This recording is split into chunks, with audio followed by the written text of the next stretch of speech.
Imagine कीजिए, new year आने वाला है। टोक्यो के एक शांत नेबरहुड में एक फैमिली अपने घर में है। सब कुछ बहुत नॉर्मल है। एक बाप, एक माँ, एक 8 साल की बेटी और एक 6 साल का बेटा। लेकिन कुछ ही घंटों बाद इन चारों का मर्डर कर दिया जाता है। मोस्टली ऐसे केसेस के बाद सबसे बड़ा सवाल होता है कि मर्डर किसने किया। लेकिन इस केस का सबसे बड़ा सवाल था कि मर्डरर कहाँ गया, क्योंकि मर्डरर ने वहाँ अपने फिंगरप्रिंट्स छोड़े, अपना ब्लड छोड़ा, अपने कपड़े तक छोड़े। और सबसे चौंकाने वाली बात तो ये है कि मर्डर करने के कई घंटों बाद तक वो उस घर में मौजूद था। उसने विक्टिम्स का लैपटॉप यूज़ किया, किचन में जाके आइसक्रीम खाई, बाथरूम यूज़ किया, फिर भी बिना किसी के हाथ आए वहाँ से गायब हो गया। ये किसी हॉरर मूवी की कहानी नहीं है, ये एक रियल इंसिडेंट है। जापान का सबसे disturbing murder mystery unsolved case. नाम है द सेतागया फैमिली मर्डर।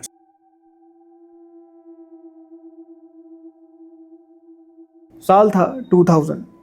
टोक्यो के सेटागया में मियाजावा फैमिली रहती थी। फैमिली में 4 लोग थे। 44 इयर्स का मिक्यो मियाजावा, 41 इयर्स की उनकी वाइफ यासुको, 8 साल की बेटी नीना और 6 साल का बेटा रे। टोक्यो पुलिस के अनुसार ये घटना 30 दिसंबर 2000 रात 11 बजे से 31 दिसंबर की सुबह के बीच की है। ये कोई आइसोलेटेड जंगल नहीं था, लेकिन उस समय उनका नेबरहुड धीरे धीरे बदल रहा था। कुछ हाउसेस खाली हो चुके थे और पास में पार्क एक्सपेंशन की प्लानिंग भी चल रही थी। उनका घर पार्क के बिल्कुल पास था, यानी कि एक तरफ रेसिडेंशियल एरिया और दूसरी तरफ रिलेटिवली ओपन स्पेस। और शायद यही चीज उस घर को अटैकर्स के लिए वल्नरेबल बनाती थी। 30 दिसंबर की रात फैमिली ने नॉर्मल दिन बिताया, शॉपिंग की, डिनर किया और घर लौट आए। उस रात किसी को अंदाजा भी नहीं था कि ये उनकी आखिरी नॉर्मल इवनिंग होने वाली है। उस रात उनकी बेटी नीना अपनी ग्रैंड मदर के घर भी गई थी, लेकिन कुछ देर बाद ही वो वापस लौट आई। सभी लोग अपने अपने काम कर रहे थे। फादर मिक्यो अपने कंप्यूटर पर काम कर रहे थे और पुलिस इन्वेस्टिगेशन के अनुसार रात करीब 10:38 पर उन्होंने पासवर्ड प्रोटेक्टेड ईमेल का यूज़ किया था। ये उन आखिरी एक्टिविटीज़ में से एक है जिससे इन्वेस्टिगेटर्स टाइमलाइन बनाने की कोशिश करते हैं। अब इमेजिन करो, रात के 11 बजे हैं, पूरा घर एक साथ है, बाहर न्यू ईयर की तैयारियां चल रही हैं और उसी समय घर में एक अजनबी एंटर करता है। इन्वेस्टिगेटर्स के मुताबिक किलर ने मेन गेट से एंट्री नहीं ली। सेकंड फ्लोर के बाथरूम में एक विंडो थी, उसी विंडो का यूज़ किए जाने की संभावना है। विंडो के बाहर स्क्रीन पर एविडेंस और ज़मीन पर फुटप्रिंट जैसे क्लू मिले। पुलिस रिकंस्ट्रक्शन के हिसाब से किलर ने बाहर का स्ट्रक्चर यूज़ करके ऊपर पहुंचने की कोशिश की होगी। मतलब उस रात किलर ने डोरबेल नहीं बजाई, किसी ने उसे इनवाइट नहीं किया। और यहीं से ये फैमिली ट्रेजेडी एक बेहद डिस्टर्बिंग मिस्ट्री में बदल जाती है। इन्वेस्टिगेटर्स बिलीव करते हैं कि उसने सबसे पहले 6 साल के रे को टारगेट किया। रे अपने रूम में था और उसकी मौत स्ट्रेंगुलेशन से हुई। फादर मिक्यो ऊपर की तरफ पहुंचे और किलर के साथ कन्फ्रंटेशन हुआ। फाइट के दौरान किलर के चोट भी लगी और ये बात बाद में इन्वेस्टिगेशन के दौरान एक बड़ा क्लू बनने वाली थी, क्योंकि किलर के शरीर से निकला ब्लड क्राइम सीन पर मौजूद था। तो उस ब्लड ने किलर के बायोलॉजिकल इंफॉर्मेशन तक पहुंचाने में पुलिस की मदद की। 3 विक्टिम स्टैबिंग से मारे, जबकि रे की मौत स्ट्रैंगुलेशन से हुई। ये विक्टिम डिटेल्स टोक्यो पुलिस के ऑफिशियल केस डिटेल्स में कंसिस्टेंट हैं। अब यहाँ तक की कहानी हॉरिफिक है, लेकिन इसके बाद रियल मिस्ट्री शुरू होती है।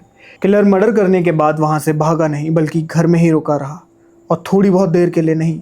इन्वेस्टिगेटर्स को सबूत मिला कि मर्डर करने के बाद यहाँ पे किलर ने बहुत सारी एक्टिविटीज़ करी हैं, और यही चीज़ इस केस को इतना डिस्टर्बिंग बनाती है। चलो इमेजिन करते हैं, तुमने एक फैमिली को मार दिया। तुम्हें पता है पुलिस किसी भी समय आ सकती है, लेकिन फिर भी तुम उस घर में रुकते हो, कंप्यूटर यूज़ करते हो, किचन में जाते हो, फूड लेते हो, ड्रिंक करते हो, बाथरूम यूज़ करते हो, आइसक्रीम खाते हो। पुलिस को ऐसे एविडेंस मिले जिससे पता चला कि किलर ने फैमिली का कंप्यूटर भी यूज़ किया है। कंप्यूटर एक्टिविटी में रात 1:18 पर इंटरनेट एक्सेस भी मिला, और बाद में सुबह भी कंप्यूटर एक्टिविटी दर्ज हुई। हालांकि इन्वेस्टिगेटर्स सुबह की एक्टिविटी की एग्जैक्ट टाइमिंग बताने में संकोच करते हैं, क्योंकि बाद की एक्टिविटी की इंटरप्रिटेशन पूरी तरह से स्ट्रेट फॉरवर्ड नहीं है। लेकिन इतना क्लियर है, किलर ने मर्डर के बाद भी काफ़ी देर तक उस घर में समय बिताया। उसने अपने वाउंड्स का ट्रीटमेंट किया, और सबसे क्रेजी बात, उसने क्राइम सीन पर अपने ब्लड और फिंगरप्रिंट्स के निशान ऐसे ही छोड़ दिए। इन क्लूज़ और पोस्ट क्राइम एक्टिविटीज़ की डिटेल आपको पुलिस इन्वेस्टिगेशन मटेरियल में मिल जाएंगी। अब सवाल ये है कि सबसे पहले फैमिली को देखा किसने? यूसुको की मदर को सुबह कुछ ठीक नहीं लगा, तो उसने यूसुको को कॉल किया। कॉल ना अटेंड होने पर वो कुछ देर बाद घर पे आई और अंदर जो उन्होंने देखा, उसने पूरे केस को जन्म दिया। चारों फैमिली मेंबर्स डेड थे। पुलिस को बुलाया गया और इसी के साथ जापान का सबसे बड़ा मर्डर मिस्ट्री इन्वेस्टिगेशन शुरू हुआ। क्राइम सीन को सिक्योर किया गया, हर चीज़ की फोटोग्राफ ली गई, हर फिंगरप्रिंट, हर ब्लड ट्रेस, हर वो चीज़ जो छोड़ी गई थी एक क्लू बन चुकी थी। पुलिस के पास डीएनए था, ब्लड था, क्लोथिंग थी, फिंगरप्रिंट्स थे, शूज़ थे, वेपन थी और सस्पेक्ट के फिजिकल कैरेक्टरिस्टिक के बारे में भी क्लूज थे। पुलिस के अकॉर्डिंग अटैकर के हाथ पे इंजरी हुई थी और उसका ब्लड टाइप ए था। पुलिस ने सस्पेक्ट के कपड़ों और एक्सेसरीज तक की इंफॉर्मेशन पब्लिक की ताकि कोई उसे पहचान सके। मतलब ये कोई ऐसा केस नहीं था जहां किलर ने कोई क्लू छोड़ा ही नहीं। एविडेंस इतना था कि इन्वेस्टिगेटर्स को लगा होगा कि ये कोई नौसिखिया है और हम इसे यूं ही पकड़ लेंगे। लेकिन एज वी ऑल नो, वो पकड़ा ही नहीं गया। वो शायद आज भी जापान में कहीं खुला घूम रहा है। अब सवाल ये है कि इतने सारे क्लूज़ के बाद भी किलर मिला क्यों नहीं? क्या वो लोकल था या बाहर से आया था, या उसने अपनी आइडेंटिटी हाइड कर ली या जापान ही छोड़ दिया, या फिर ये भी हो सकता है कि वो इतने सालों से बिना आइडेंटिटी के जी रहा था, एक सिंपल लाइफ जी रहा था। कई सारी पॉसिबिलिटीज़ पे कई सारी थ्योरी बनी, लेकिन थ्योरी और प्रूफ दोनों अलग चीज़ें हैं। और वैसे भी आज तक किसी थ्योरी ने केस को ऑफिशियली सॉल्व नहीं किया। इस घटना को आज 25 साल हो गए हैं, लेकिन टोक्यो पुलिस आज भी इंफॉर्मेशन मांग रही है। करंट इन्वेस्टिगेशन में total reward 20 million Japanese yen तक है और ऑफिशियल केस पेज आज भी एक्टिव है। मतलब 25 साल बाद भी जापान ने इस केस को बंद नहीं किया। सच बताऊं, मेरे लिए इस केस की सबसे स्कैरी बात यह नहीं है कि वो किलर आज भी आज़ाद घूम रहा है। मेरे लिए सबसे स्कैरी बात यह है कि इन्वेस्टिगेटर्स के पास सब कुछ है। फिंगरप्रिंट्स, उसका ब्लड, उसके कपड़े, शूज़, मूवमेंट, क्राइम सीन, सब कुछ, फिर भी उसका नाम नहीं। एक फैमिली 30 दिसंबर 2000 की रात अपने घर में सोने गई और अगले ही दिन उनका घर जापान के सबसे बड़े अनसॉल्व्ड क्राइम सीन में से एक था।